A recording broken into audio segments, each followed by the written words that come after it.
جسے اس کا علم حرام چیزوں سے منع نہ کرے وہ شخص خسارے میں ہے۔ اگر علماء اولیاء اللہ نہیں تو پھر دنیا و آخرت میں کوئی ولی اللہ نہیں۔ جو وقت سے پہلے بڑا بننے کی کوشش کرتا ہے وہ ہمیشہ ذلیل ہوتا ہے۔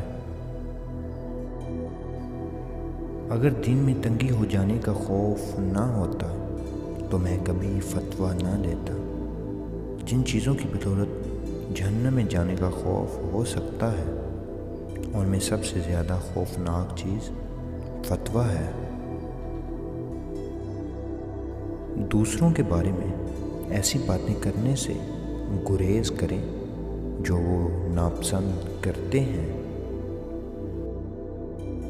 میں نے ابتدا میں گناہ کے کام ذلت و رسوائی کے ڈر سے چھوڑے اور آخر میں یہ عمل دین و دیانت بن گیا۔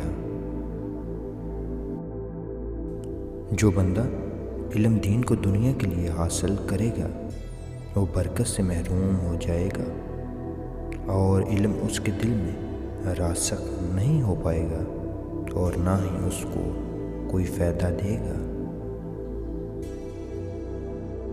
سب سے بڑی عبادت اللہ تعالیٰ پر ایمان ہے اور سب سے بڑا گناہ کفر ہے۔ لڑکی کی بلوغت لڑکے کی عمر سے پہلے ہو جاتی ہے۔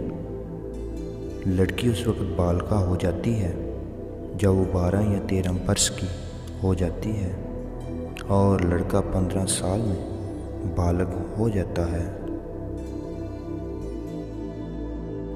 کوئی شدید ضرورت پیش آ جائے تو پوری کیے بغیر کھانا نہ کھاؤ، کیونکہ کھانا عقل میں ثقل پیدا کر دیتا ہے۔